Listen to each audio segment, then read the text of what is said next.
J'enlève mon masque au 100 ou au 1000, ça dépend de votre rapidité à vous abonner.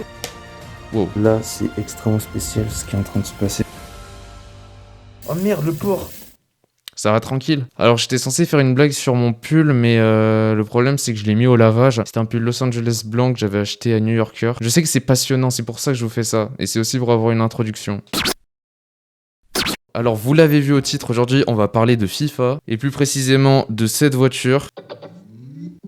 J'adore son bruit de voiture. Non, plus sérieusement, j'ai acheté cette enceinte qui est la JBL Go 4 il y a un mois et elle m'a coûté 50 €. Alors, je suis clairement pas le seul français actuellement à l'avoir présenté sur YouTube, mais c'est pas grave, j'ai plagié personne, je me suis juste inspiré des informations, mais je vais vraiment plagier absolument personne. Elle est sortie vraiment très récemment et il y a littéralement 5 € d'écart avec la Go 3. Ça dépend sur quel site, mais le prix officiel de la Go 3 c'était 45 balles au départ. Maintenant, depuis la vente de celle-ci, c'est revendu 10 € de moins sur beaucoup de sites, mais pas encore partout. Comme la dernière fois, on va faire la liste des avantages et la liste des inconvénients, ou plutôt de l'inconvénient, en essayant de comparer une Go 3 à la Go 4, même si j'en ai pas en fait. Il y a suffisamment d'informations sur internet pour pas être obligé d'en acheter une. Il y aura aussi une partie déboîtage, donc restez bien jusqu'à la fin, plus test d'étanchéité, avec une note et une conclusion, comme d'hab. Je vous dis comme d'hab, comme si tout le monde connaissait ma chaîne, frère, je l'ai lancée il y a 3 mois et demi. Bref, c'est y part dans la BMW série 2. Alors, premier avantage, le design de l'enceinte qui a glow up, hein, on va pas se mentir si vous connaissez bien la Go 3. Le giga logo JBL comme on aime depuis des années, ils font ça maintenant. Le petit Go 4 à gauche, au lieu de à droite comme sur la Go 3, avec le port USB type C à côté. Et les boutons de connexion à droite, dont un supplémentaire, je pense que vous l'avez déjà vu. Et celui-là, il est nouveau par rapport à la Go 3. Et il permet, en fait, on va y revenir plus tard. Faut bien que vous restiez sur la vidéo, quoi, excusez-moi, j'ai besoin d'argent. Les boutons pour régler la musique en haut, et les antidérapants en bas et derrière, qui changent du gros bloc qu'on pouvait trouver sur la Go 3. Une sangle plate et pas ronde comme sur la Go 3, avec un petit point d'exclamation en haut. Et si on fait gaffe, en dessous, c'est marqué Designed with Passion. Et contrairement à la Go 3, là, elle est sur le coin gauche de l'enceinte si on la prend dans ce sens-là, alors que sur la Go 3, c'était sur le côté droit et pas sur le coin. Les finitions, franchement, il n'y a rien à dire dessus. Elle est meilleure que la Go 3. De plus, elle est très compacte grâce à sa taille minime de 9,43 de long,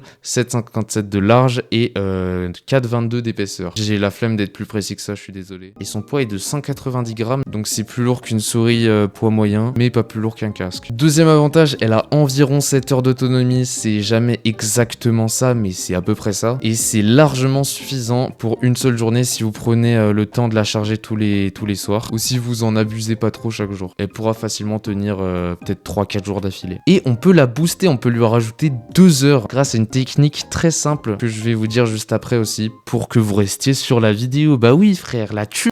Et l'autonomie peut aussi varier par rapport au niveau de volume que vous mettez souvent. Je rappelle que la Go 3 a 5 heures d'autonomie environ. Au moment où je l'ai acheté, il y avait littéralement 5 € d'écart entre les deux. Elles étaient à côté. Je me suis dit, je suis une salope si j'achète la Go 3, frère. Troisième avantage, l'enceinte possède le Bluetooth V5.3. En gros, c'est un Bluetooth assez récent qui permet une consommation plus faible lors de l'utilisation, des connexions avec moins d'interférences, une meilleure sécurité de connexion et une meilleure qualité en permanence. Merci beaucoup TCL Guide, vous êtes les sangs de la veine pour m'avoir expliqué parce que en fait je savais pas. Et la Go 3 était sur le V5.1, donc il y a un Bluetooth beaucoup plus ancien avec un peu moins de performance. Cette phrase là elle vient de moi par contre. Quatrième avantage, comme dit précédemment, il y a un bouton supplémentaire par rapport à la Go 3 pour se connecter, c'est le petit triangle en spirale, et ce bouton il s'appelle l'Auracast. C'est un bouton qui permet de connecter plusieurs enceintes JBL entre elles. Alors toutes les enceintes ont pas ce bouton, il faut qu'elles soient plus chères que la Go 4 sinon elles l'auront pas, ou alors que ce soit une Go 4. Du coup on peut connecter plusieurs enceintes entre elles et ça peut permettre d'avoir du son partout dans une pièce ou dans une zone, et c'est vraiment bien ça. Faut juste être riche ou avoir des potes qui sont chez JBL, et comme moi j'ai des potes qui sont chez JBL, et je vous encule. Cinquième avantage, l'application JBL portable. Attendez, je vais la lancer. Alors sachez qu'il y a plusieurs applications JBL, faut pas vous tromper, c'est portable. La voici. Alors cette application déjà elle permet de voir la batterie restante sur ton enceinte. Tu peux modifier le style sonore. Attendez, je vais mettre une musique. Alors si vous connaissez pas, c'est normal, c'est un projet que j'ai fait avec un pote. Au début, et puis ça te regarde plus pour des vues. Je mets Toxico à la corbeille, j'ai changé de style vestimentaire quand je suis en face à Big Game. Mais que ça insulte en commentaire. Vas-y, je vais pas vous spoil le reste, mais peut-être qu'un jour elle sortira, je sais pas. Du coup, je vais mettre une musique qui va pas me déconcentrer. Genre par exemple de la funk. Là, je suis en mode JBL signature. Là, je suis passé en chill. Là, je passe en énergétique. Là en vocal ça pue la merde, je sais pas pourquoi il y a ce mode. Et là je peux customiser et j'ai tout mis à fond, mais tu peux très bien faire ça. Là ça devient dégueulasse. Puis ensuite tout remettre à fond encore si ça veut bien, voilà. Puis là tu peux faire ça, bref on s'en branle, vous avez compris ce que je voulais dire. Sinon il y a aussi le Playtime Boost. Ah, c'est dégueulasse. Je sais pas si vous vous en rendez compte, mais du coup la qualité elle est dégueulasse, mais c'est ça en fait la technique qui permet d'économiser 2 heures de batterie, je crois. Ça amplifie le volume et ça détruit les basses et la qualité sonore, mais ça amplifie quand même le volume. Si jamais vous cherchez une sorte d'avantage, par contre 2 heures d'autonomie en plus ou pas, jamais je m'en sers. Vous pouvez aussi faire un groupe stéréo avec plusieurs enceintes, mais bon moi comme je suis pauvre, bah j'en ai qu'une seule. Vous pouvez aussi renommer votre produit. Moi par exemple je l'ai appelé tronc d'arbre parce que je vais être menuisier l'année prochaine normalement. C'est bien, Eleonore, on est content. Il y a un guide de démarrage rapide, tonalité de confirmation, je sais pas ce que c'est, vous entendrez une tonalité lors d'activer. Ah ok, l'appli est plutôt simple et ça tombe bien parce que ça évite de se perdre, mais il y a quand même pas mal de trucs à faire et c'est cool. 6ème avantage, l'enceinte est étanche et pour vous le prouver, bah je vais de 1 la déboîter et de 2 la mettre dans de l'eau sous vos yeux ébahis. Alors j'ai commencé à déboîter, j'avais oublié de filmer. Du coup je disais pour ceux qui aiment les mains, évitez de faire des trucs avec les miennes s'il vous plaît, je suis pas consentant. Waouh. J'ai vraiment peur de la détruire en fait. Déjà j'ai fait une mini éraflure sur le côté. Elle veut pas frère, la dernière fois elle voulait hors caméra. Parce que oui j'ai testé avant pour être sûr. Wow. C'était cher inquiétant. Allez frère. Pourquoi il veut pas s'enlever ici frère? J'ai pété un câble.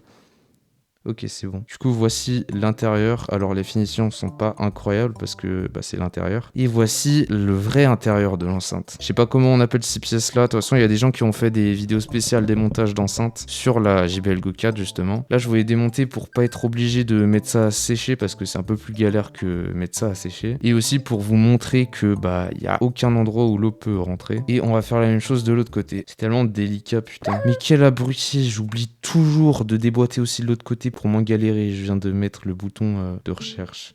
Mais je vis... Frérot, là, tu veux que je fasse comment? Je l'ai déboîté des deux côtés, tu veux que je fasse comment? Et vraiment, là, j'ai des sueurs froides, frère. J'ai peur de l'éclater. Du coup, voilà à quoi ça ressemble de l'autre côté. Alors là, il y a rien de fou, il y a vraiment rien en fait. Mais pareil, tu peux rien faire passer. Pas l'eau en tout cas. Maintenant que j'ai enlevé tout ça, déjà, on va voir le son sans le couvercle. On va se mettre un bon classique.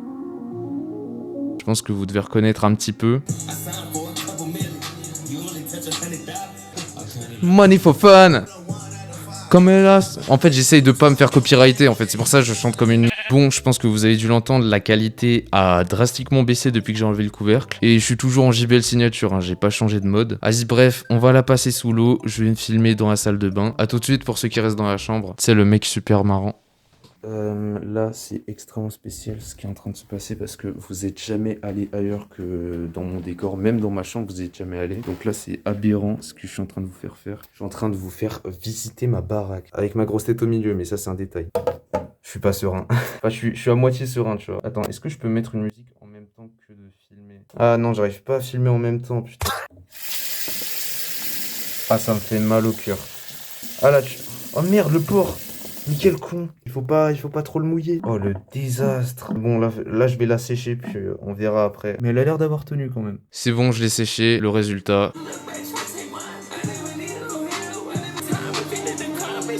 Bref, vous avez capté, elle est bien étanche. Et là, je l'ai séchée, je sais pas si ça se voit, mais ouais, je l'ai bien séchée. À part la dragonne, parce que la dragonne, c'est à peu près la même matière que ça, mais je pouvais pas l'enlever. Je pense que je vais attendre un petit peu avant de la reboîter, mais dans l'ensemble, le test est validé. Le test de déboîtage et d'étanchéité. On va maintenant parler de son seul inconvénient trouvé, c'est le son. Parce que, on va pas se mentir, qu'elle soit la meilleure de la gamme JBL Go ou pas, la JBL Go 4 a une qualité sonore beaucoup plus basse que toutes les autres enceintes de la marque. Et elle peut être facilement dépassée par une enceinte du même budget. En fait, le prix justifie le bouton qui permet de se connecter à d'autres enceintes et le fait qu'elle soit compacte et le fait qu'elle soit étanche aussi et le fait qu'elle ait un nouveau Bluetooth et n'empêche que le plus important, ça reste le son. Je dis pas que le son est éclaté au sol, mais je dis qu'il y a d'autres marques qui ont réussi à faire mieux que ça pour le même prix. Après, le poids, la taille, c'est autre chose. L'étanchéité aussi. Bref, j'en ai marre de vous faire la liste. La deuxième fois d'affilée, je la fais. Vas-y, je vais la reboîter, je pense.